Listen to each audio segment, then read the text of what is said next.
Opportunity for us to hang out with each other, to find out, answer some questions that are burning about us, and most importantly, for us to meet new friends. Today we are starting a new series, Women on the Go. And in this series, we will showcase some ladies who are just kicking things up and making it really, really wonderful. We are blessed to have today in the studio with us. We have Yvonne Ocloo and Cynthia Ofori-Dwumfuo. And I'll come with their detailed introductions when I come back. But before I go, that Maya Angelou says that a woman in harmony with her spirit is like a river flowing. She goes where she will without pretense and arrives at her destination prepared to be herself and only herself. Today's guests, Yvonne and Cynthia, are just themselves.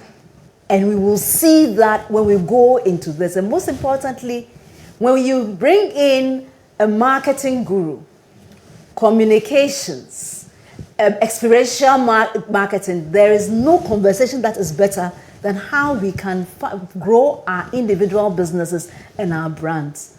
So I beg you, with the mercies of God, don't move. Don't go anywhere. Stay here with us. I'll be very obliged to you if you call a friend, ask a person to join today's conversation. And then also, I would also encourage you, kindly tell us, where are you joining us from so that I can give you a shout out. My name is Comfort Ocran, and as usual, it's going to be a wonderful evening this evening. Don't go anywhere.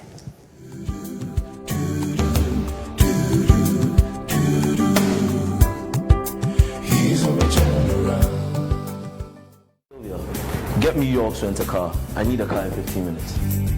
Hi, I'm Jake Morris, and I travel globally. But when I'm in Ghana, York's Rent a Car is my reliable choice for safety and comfort on the road. York's Rent a Car provides comprehensive logistics services to mainly blue chip companies as well as individual clients. At a time we needed a car rental service, and York's fitted in very well per our standards. Their services is top notch.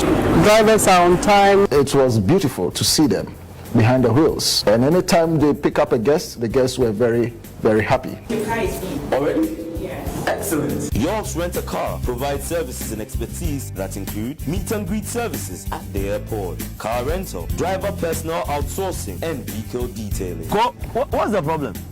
Izio, I told you, York's Rent a Car delivers world-class service to its customers, having their highest safety and comfort in mind. So watch you.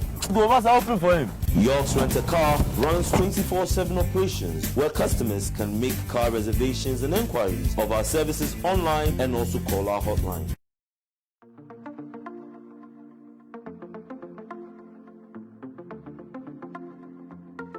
Highly spiritual. I call on you, Chikenu, always there for me, Lord, you are good. I call on you, Chikenu, always there for me, Lord, you are good. Yawa, you no go do me, yawa. Yawa, you no go do me, yawa, Lord, you said in Isaiah, you never sleep, you know the tire. Lord, it's you that I desire. Anything you do, you know fi play. Yeah. You no go do me, yeah. Yeah. You no go do me, yeah. No, yeah. You no go do me, yeah. No, yeah. Yeah. You no go do me, yeah. And there are times that I feel lonely. Yeah. And there's no one to help, no one to hold me, yeah. But you're faithful to the end, Lord. So you answer when I pray. You no go do me, yeah. Yeah. You no go do me, yeah. No, yeah. You no go do me, yeah. Yeah. You no go do me, yeah. I put my trust in you, not to let faith is what drives me, not to motto. I praise you, God, I bow. I could to anything that you want, I take it from my bottom. Put my trust in you, not to lotto. Faith is what drives me, not to motto. I praise you, God, I bow. I could to anything that you want, I take it from my bottom. You know, if you give up on me, oh yeah,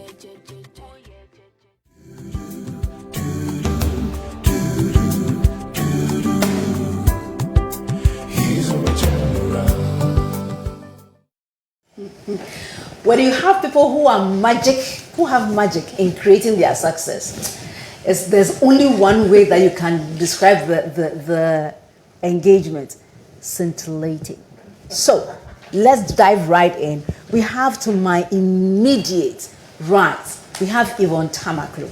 Yvonne Ocloo is the CEO, the one and only CEO of Top Dog Africa Limited. Yeah. She is runs an events and planning company called House of Says. I wonder, okay, we'll find out about that. And then she also has an NGO, Top Dog Foundation. You know, she pioneered the door-to-door delivery of goods during the COVID-19 lockdown, and that helped many people, and we'll find out about that. And then also she's done, when they say, you know how, please can we focus on her outfit? She did a top-notch rhythms on the runway show, and it was named as one of the biggest ever. So, ladies, I mean, today's conversation is a rich conversation. And then right next to her, you saw Cynthia looking all chic. This is Cynthia, who is the head of marketing and corporate affairs at Hollard, Ghana. She is a marketing communications professional. As if that were not enough, she has done the full gamut of advertising. So today we'll start from the beginning, go to the end, and we'll go through the middle. We'll do marketing back and forth. And she holds an MA in professional communication from Clemson University in USA. So, ladies and gentlemen, thank you for being with us, and let's dive right in. We had a fantastic time whilst we were getting ready for today's meeting. Yep. And the hangout promises to be really, really top. So let's start with you, Yvonne. Yes. Who is Yvonne? Yvonne is passionate. Yvonne is creative. And Yvonne is driven. My favorite question, I think, is how can we? So it's one challenge after the other, discovering new things about yourself and just challenging yourself on a daily basis. I think that would be who I am in general. And then on top of that, I am a mom and a leader by default. And a child of God. That's a big part for me, very important part for me. So I think that is who I am. Fantastic. Yes. Fantastic. We'll find out more about you. Yes. So Rosie, this is setting the stage for us. Let's hear about Cynthia. No problem. Cynthia, yes please. Cynthia, Yes. Tell us a bit about yourself. Well, she talked about being passionate. I think I can steal that as well. I am definitely a passionate person. I'm very passionate about everything that I do. I am a storyteller by profession, a creative, but also really not just by profession. I think that's really who I am in my personal life as well. I love to engage people. I have a background working in various aspects of marketing and communications, and I've been privileged to work across the world with some really fantastic people. In my spare time, I like to really enjoy life. I definitely believe in working hard and playing hard as well. Fantastic. And I love to spend time with my family and friends and to take adventure trips and just to really live in the moment. So I'd say that's who Cynthia Ofori-Dwumfuo is. Yeah. Very simple, very very, very strongly said. Right. Oh, and there's so you can see Cynthia on the screen, and that is one beautiful outfit. I love it. I love it, Cynthia. Thank you for showing us fashion, and this is you and you were a TED speaker. Yes, so actually for the TEDx Accra Women, I was a moderator for the show. Okay. For the whole event. Okay. So just some snippets of my life. Of you on the TED show. Okay, so if we take Yvonne, you've been in the field for the past 2003 till date. 2003 till date. Yes, I think about September. What led you into marketing?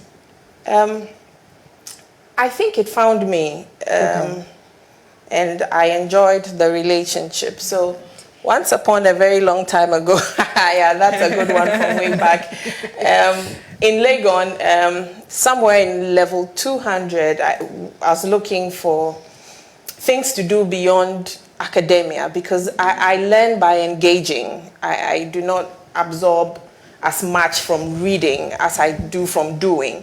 And so I was looking for some activity that would challenge me and give me new experiences. So, driven by my friend Rosetta Aite, Chocho Aite, I'm sure she's probably watching this, she came and said, and she calls me Tibor. That's the way she pronounces my surname. Tibor, so please keep that in yeah, go on. Yeah, she called me Tibor. So she's like, Tibor, can't we go and do something about this Miss Legon? I've been listening to them, and they said they've always had it on campus. And I'm like, what? How can a big school like Legon have a big event like that and it's always on campus? So we're like, okay, let's do this. High fives, and then we set out looking for sponsorship, writing our version of what we thought was an event plan at the day, visiting people like ATL, getting sponsorship, and I believe, arguably, it was the first time Miss Legon left Legon campus, and it was held in National Theatre. And we almost filled the hall, but it took us 3 days of not bathing. We slept. Tell us about that one. So, number one, our printers nearly messed us up, and because we were not comfortable with the industry, we slept at Newtown. Because we had to get the tickets printed, because we had tickets booked, but we had to get them printed. And the tickets came with a brochure, our version of what a brochure was then. So it wasn't turning around quickly. There were issues with the print, and we decided if we leave and we go to Legon and we come back the next day and this thing is not done, we don't know what we are going to do. And Rosetta is quite an adrenaline junkie like myself, so we decided we were staying awake at the print house until this was done. So we got that out, and then the next thing was set up at the conference center, and it was a very rude exposure to the expectation of sponsors. Yeah. I want this, I don't want that. There was ABL, there was ATL, the battle for branding, TEVs. We're like, okay, so we're not going to go and dress up after all. This is it. Let's just roll with this. And so I would say I haven't looked back since. After level 400, on recommendation on one of my lectures, I went to write for the junior graphic on a UNFPA project where I had to do a 4-page pull out on teen reproductive health. So I did that for a while. And then Larry Atipo said, Yvonne Ocloo, who I know now that you know, had an agency, and it was becoming more and more important to do experientials as part of the research finding and outcomes for focus group discussions, what young people wanted to do with the brands. And so somebody had to take all of this information from a piece of paper and turn them into experientials for people. At the time, there was barely anybody to look up to in the space, and so you learn as you go. And that's how I met my husband as well, who's Mauli's brother. They call it job with benefits. Exactly. No, it's called Integri Prosidamos. Oh, really? Yeah, bon tenir tuaso. That's the tree interpretation for Legon. Integri Prosidamos. Yeah, bon tenir tuaso. Oh, okay. We always learn on the hangout. So yeah, that's how that started, and I haven't looked back since.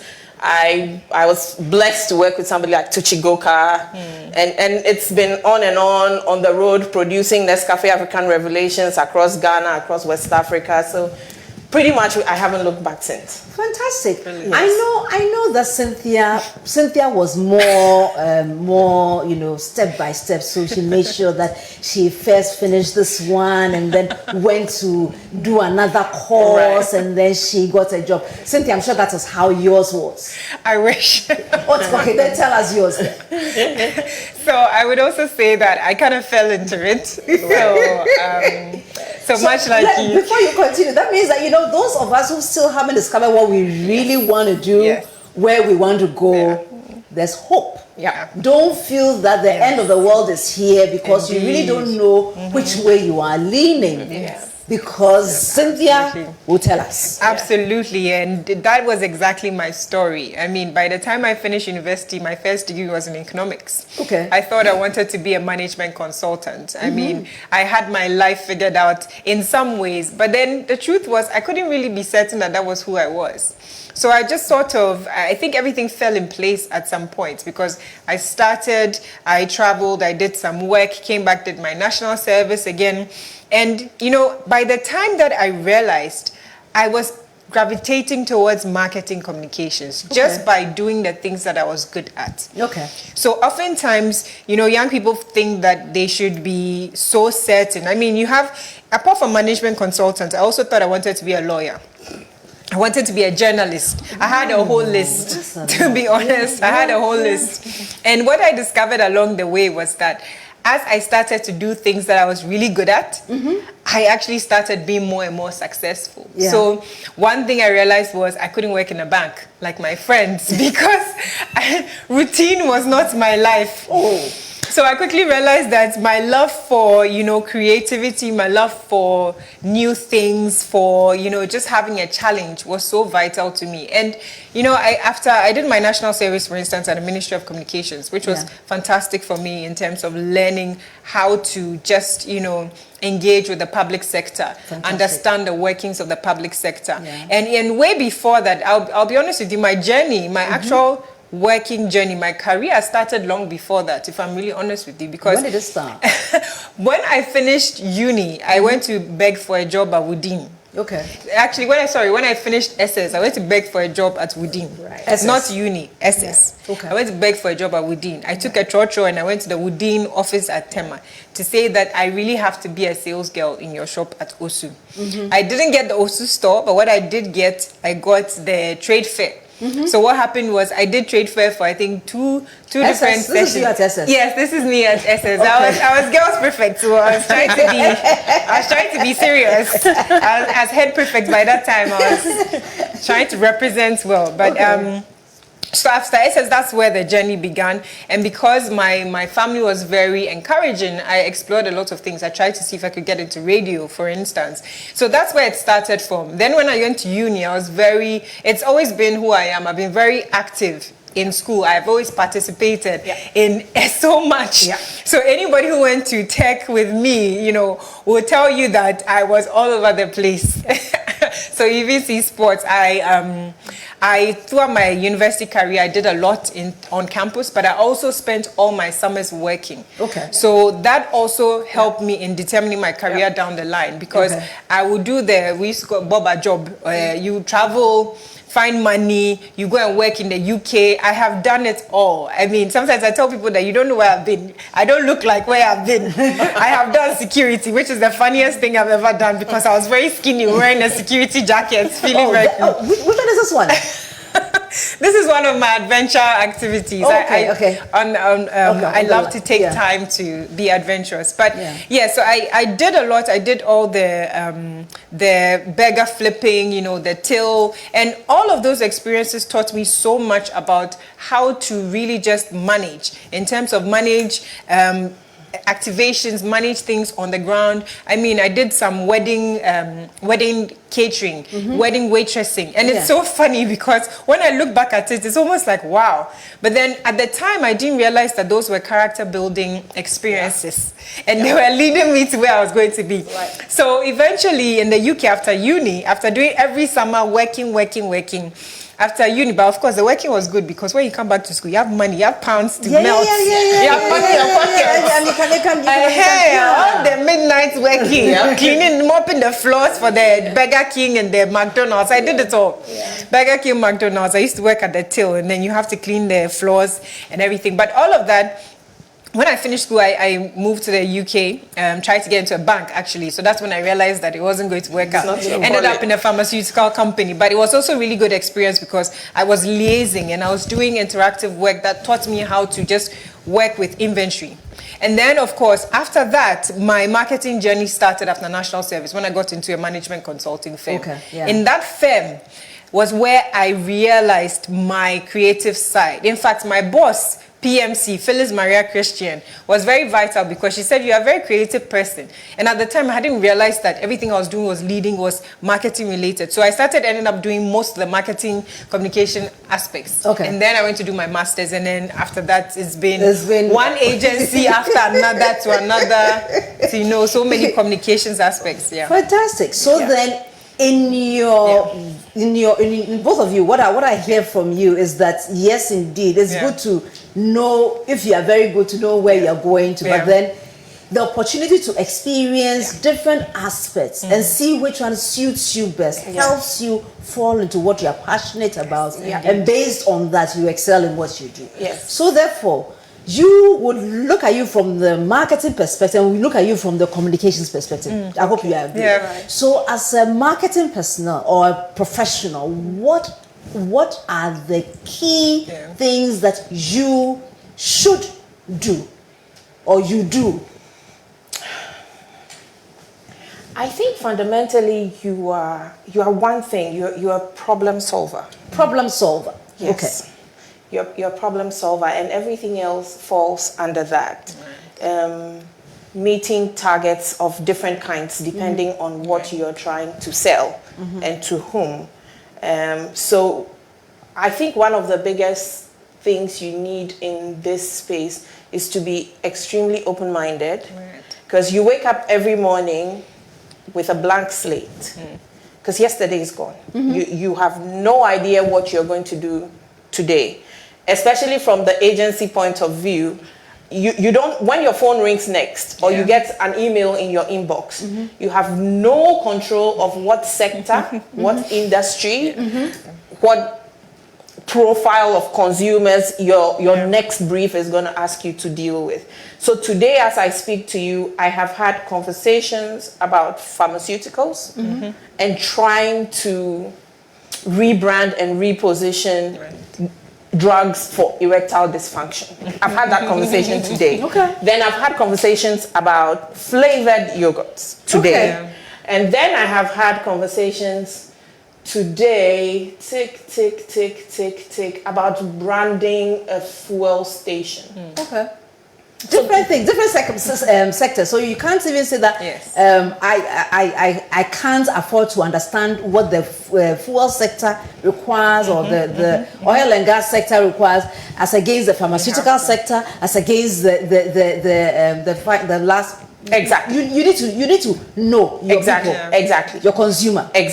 So it's a life of perpetual learning. And you need to be very quick and agile, because even though the person who's coming to you has a problem they need you to solve, and they supposedly know what they're dealing with, you're supposed to go back to them with a solution they hadn't thought about. So then how do you go and dig deep enough to come back with something that's creative, compelling, and differentiated enough that someone whose day job is that job hasn't thought about yet? And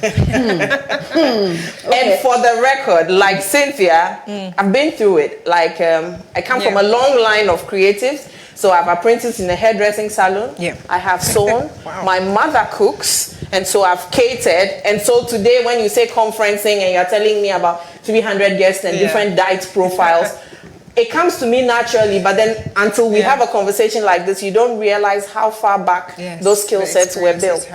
So what do we say to those who think that it's only when you work in a blue chip company that you build skills that are relevant in the workspace? Cynthia, so I'm just telling you that, look, anywhere that you work, whether it is at home, where you are serving, where you are providing solutions, or it is you have the opportunity to be in a really structured workplace. There's always an opportunity to learn. But the main thing is that you must make yourself available absolutely, to learn those lessons. Anyway, Cynthia. So then we've heard from the advertising marketing side, and we are doing the communication. So she's had to work in different places. But you, apart from you having had the opportunity to work for different clients, you are now focused on one client, Applaud. What makes it different working for one organization and then working for an agency which serves different organizations? What makes your communications sharp? Wow, that's a great question. And I can tell you that, yes, they are very different things. At agency, I have had the privilege to work on very different sectors. You don't have that when you come to corporate side.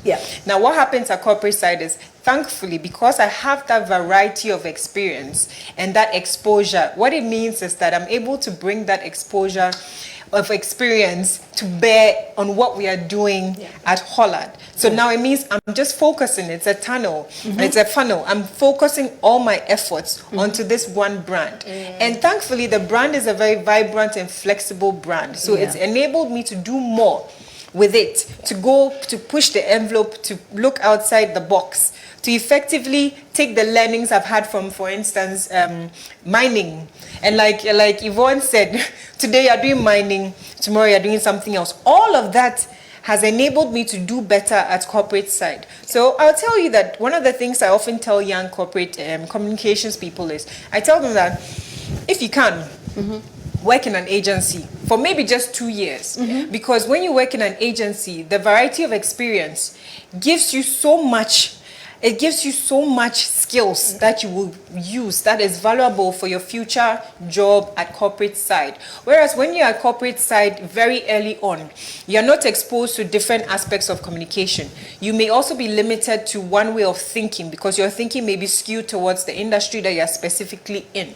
So the advantage of people who work in, across the spectrum is that they have that understanding and that knowledge. So when they focus, it means that they are better able to understand why they are being strategic about certain things and what the dynamics are and how those dynamics play into the decisions they make. So at Holland, when I make a decision about, what type of activation we want to run, where we want to be, or just even the strategic outlook of the brand for the next 3 years, I'm making it keeping in mind the understanding that I know where we sit in the space, in that insurance space, and how we interact with all the other industries. Because the truth is, our customers are other people's customers. So in as much as I'm competing with my competitors, I actually tell people that my competition is not just people in the insurance industry, it's also people who, take up the money and time and space of our target customers. So I would definitely say that I am enjoying focusing, but I can definitely say that I've benefited from that variety of experience that I'm bringing in, just even the types of experience from the various channels, digital, PR, creative, all of that comes to bear, events, organizing and activations. I know that not sleeping thing and chasing people in Newtown. I know. I understand. And the phone being off. Oh, indeed. Calling people. Oh, my goodness. And even carrying things down streets. I understand. Whatever you have to do to get it done. It's even the mindset I would add. That mindset of get it done no matter what. That agency lifestyle, I think because agency is so intense. Yeah. By the time it's rigorous, by the time you leave that experience, you don't even realize it, but you become this person who knows how to do things, whether or not the solution is immediately apparent. Like you said, you are trying to find solutions. And I mean, for me, it's also about storytelling. So that's another conversation altogether. Definitely. That is definitely another conversation. And we having such a time is flying. It's now time for our game changer segment, and therefore we'll have a quick game changer. And let's listen to what Jojo has for us, or as his Twitter handle says, or Drone phone number has for us today on the game changer. How do you turn your song into a smash hit? Do you pay for radio play, reach out to playlisters, or hand out mixtapes on the street? Well, if you're Nigerian music star Black Bones, you do none of those. Instead, Black Bones used comedy skits to promote his debut album, Sex Over Love. Since dropping the album, Black Bones has released 9 skits, collaborating with other musicians, comedians, and even creating a fictional group called the Hate Men Band. And if you haven't guessed by now, today, our game changer is humor. So did Black Bones' unconventional approach work? Well, after just 4 hours, he had the #1 album in the country. But what he really wanted was the #1 song. So what did he do? He made more videos. Black Bones' skits drew in over 650,000 views and millions of impressions, which meant one thing: more listeners. So it was no surprise that just 8 days after album launch, his song Bling was the #1 song in Nigeria. And don't be too quick to discount Black Bones' strategy simply because he's an entertainer. Many companies around the world have made fortunes from being funny. Brands such as Wendy's, Old Spice, and Coffee Lounge regularly crack jokes and laugh straight to the bank. But why does humor work so well? It's simple.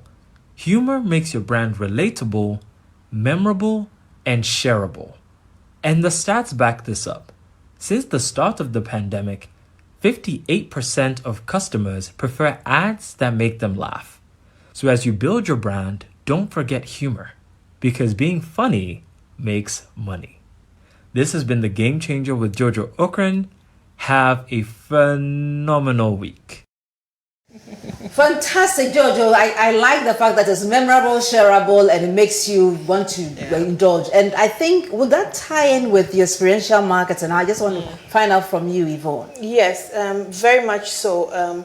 I think earlier on we were having a conversation about identifying what people's tensions are, what people's need states are, and responding to that. So I am sure this musician figured out that there was a lot of tension, a lot of stress, a lot of people who have had it, and the way to be different, to stand out of the clutter, was to make people laugh, because everybody's having so much bad news over the last 2 years that it's important to give people something they don't have and not add on to what they have too much of. So I remember a story from an activation we had for one of our brand clients in Medina specifically. And before we had hit the ground, we had conversations about what kind of prizes to give for a consumer promo. We went round the block, a house, a car, all the big ticket things that would have made a lot of noise. And then we said, you know, let's try breaking down this big budget into small wins of token amounts of money. What seemed to us like tokens, but as one of the things as a BTO or experiential agency is that you need to have your finger on the pulse of your consumers. Fantastic. Exactly. Is that only for BTL, by the way, is below the line? Marketing. Yes. So then that one is more direct to the consumer. Exactly. So is it only good for big brands, or young companies can also adapt to this? No, everybody really. If you don't understand your consumer, then you don't know who you're selling to, and you'll be creating the wrong solutions. There'll be a big misfit between the solutions you're selling and the people out there, and you're going to be frustrated that people are not buying. But it's just because you're not selling what they need. So in this case, how did you? Continue with your story. Okay, so here we were, the battle between give a big prize that will give us headlines, or break it down and give people things they need now.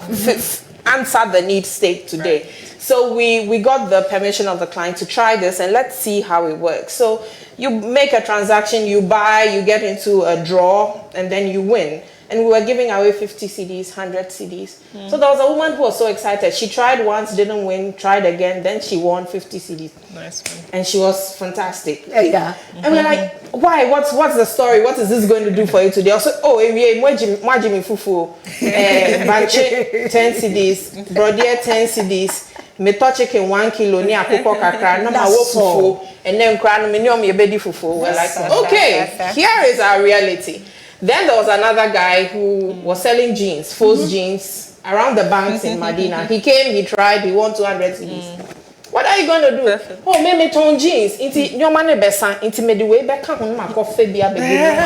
That's all. And at that point, you've become a lifelong, memorable, shareable. It's not digital, but it's even more powerful word of mouth. Yes. This is what this brand did for me. They are the reason why my sales have increased.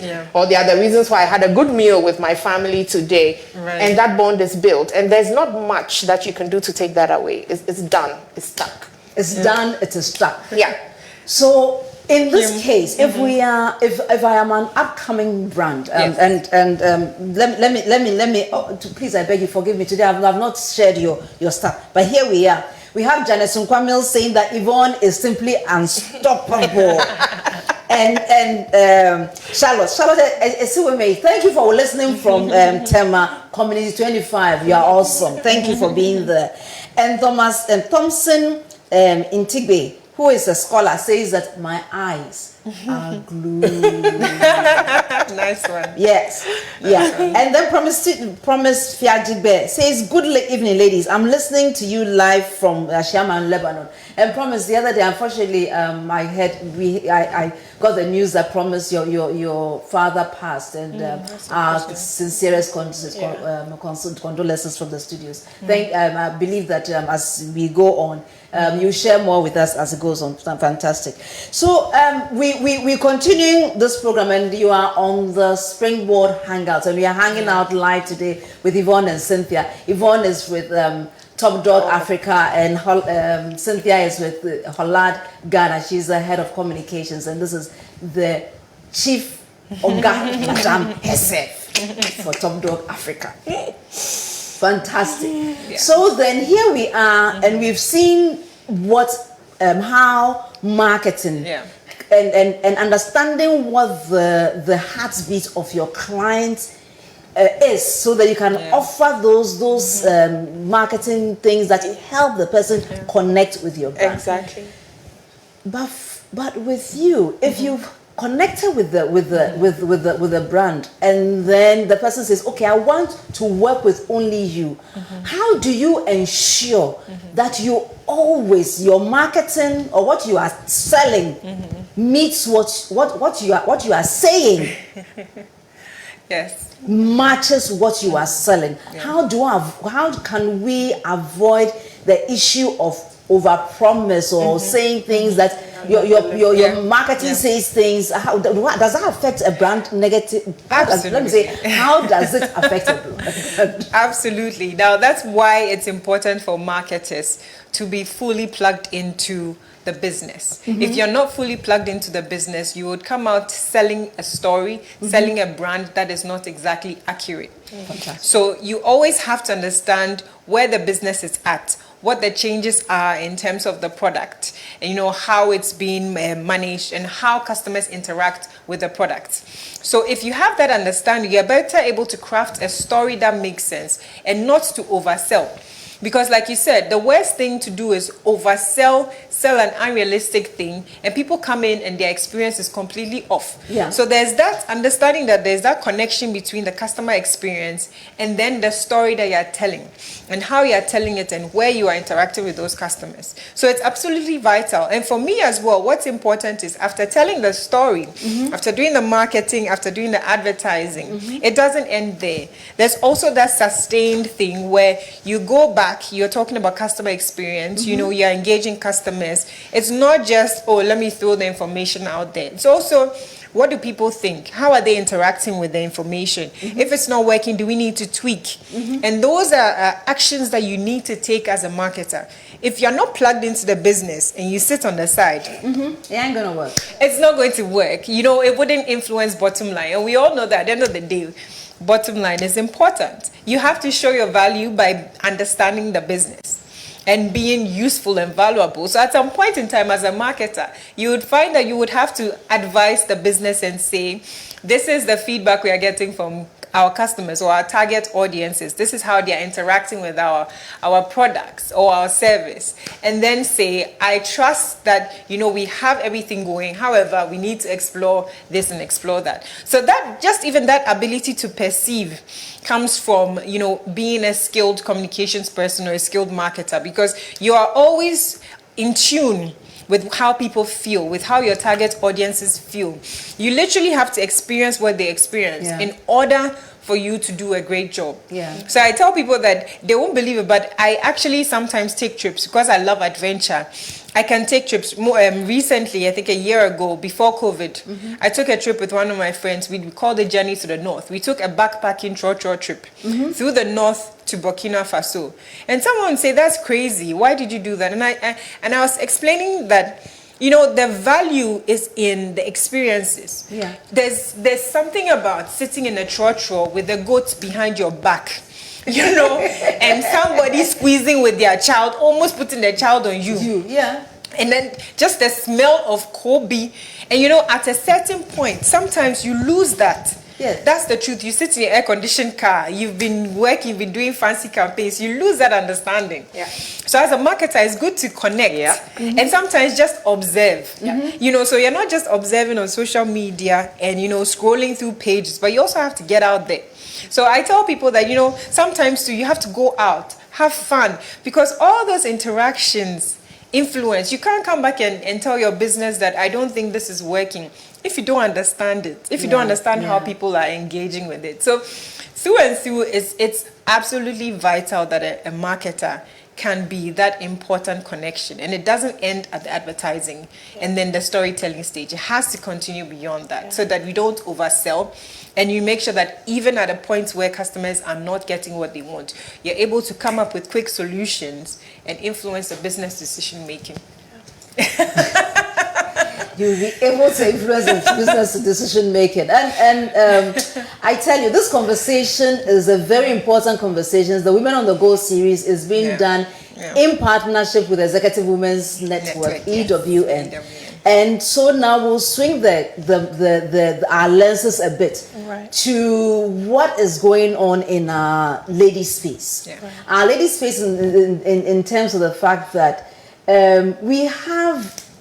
When I go to social media, I observe sometimes some images that seem to disconnect. It's still communication. It seems to disconnect from who the person I think the person is. The person has an image, and sometimes they feel some people feel obliged to project a certain lifestyle that is not realistic with where they are presently. I would like to know that kind of projection, personal projection, in terms of marketing yourself. Is it good? Should we fake it till we make it, or should we be focused more on delivering some value that help me? Because I'm such a lay person sometimes. You have to help me. Help me, my sister. Personal branding is a whole specialization. It's not a thing that I would claim to have, but with regards to, and that's one of the beautiful things I enjoy about EWN, because I'm surrounded by so many people who have walked these streets and have experiences to share. And at this point, I want to shout out Janet and so far. They've been amazing. But this thing about faking it's a big problem. I think it strangles you as a young person coming up, because it puts you in a corner where you are unable to ask for help. because you've postured in a certain way that leaves everybody assuming or presuming that you are of a certain disposition. And so even if they were just thinking out of the goodness of their heart of people to help, you're not going to come up on that list because you've postured as though you have it all, you know it all, you've arrived. So it blocks help from coming to you, and because of the embarrassment that you would face, you are also unable to reach out for help. And I feel like that's a suicide mission. Yes, it's one of the easiest way to die. That's what I make of it. I think it's one of the easiest ways to die, because you posture as though you were everything and all that. Yeah. You always have a fantastic car in the background. You're always displaying a designer handbag that somebody who's worked 25 years has just bought their first one off, and you are 25 and you have it. And so, okay, I'm thinking of recruiting, but this girl, she's rich. I don't think I can afford her. So that's the end of that conversation in my mind about you, because you're out of my league. So I think we displace ourselves a lot by being that way. This whole fake lives on the gram life. And in my nightlife, I do weddings. It's amazing the kind of things people want. Yeah.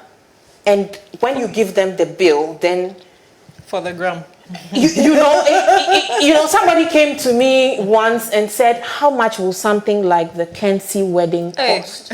And I'm like, "Okay, this is a whole different ball game. Okay, let's wait. Let's put together."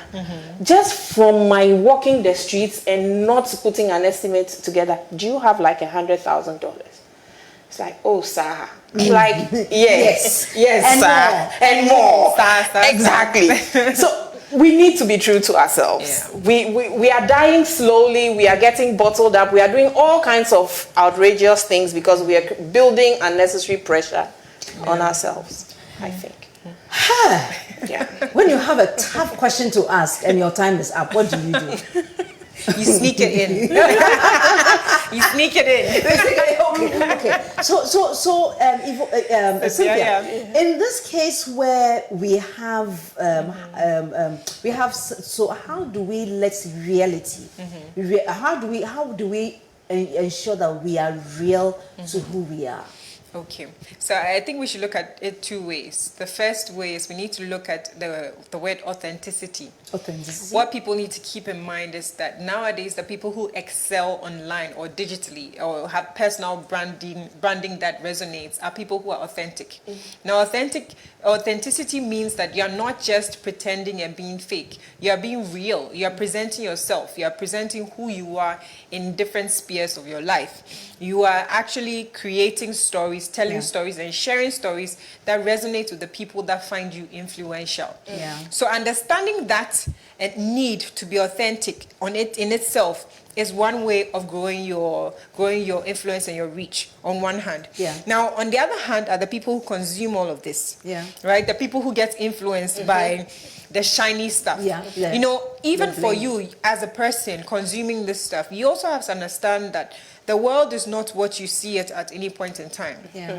Understanding that people's authentic stories, for maybe an influencer who makes money by taking bikini shots, their authentic story in that moment is about how, what we say, securing the bag. And for her authentic story in that moment is to take bikini shots to secure her bag, because that's how she's discovered she's making money.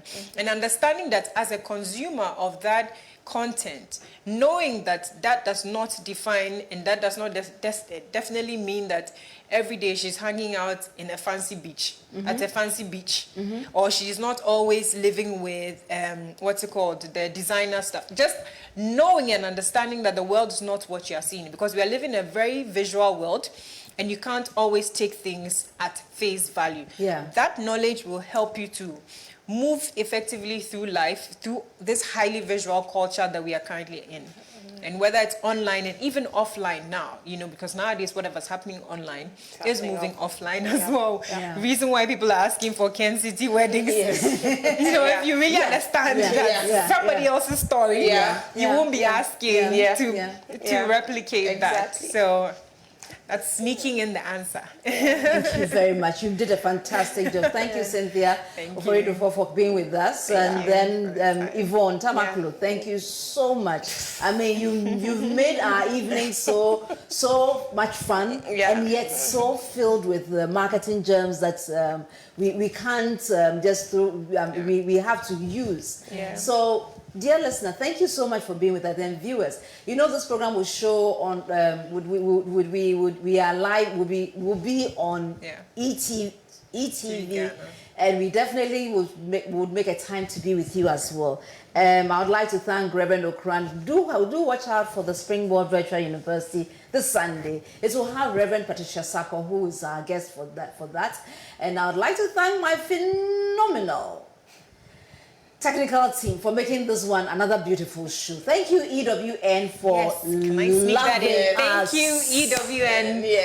Just even for showing us what is possible. I love the women there. Such inspiration. Up and coming women. You do all. And so if you want to be part of EWN, just reach out. This year is going to be our 5th anniversary. So we'll meet next week again with another powerhouse lady. This time from Nigeria. See you. Have a phenomenal week. And we love you. Bye.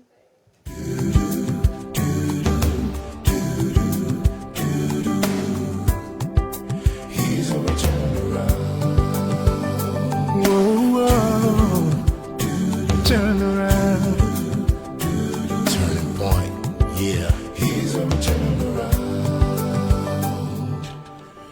For so long, we've been here, we've been trying to break free, chains that hurt us in our minds, but no more, this is a turning point, no more searching, the light has come, he's a return around.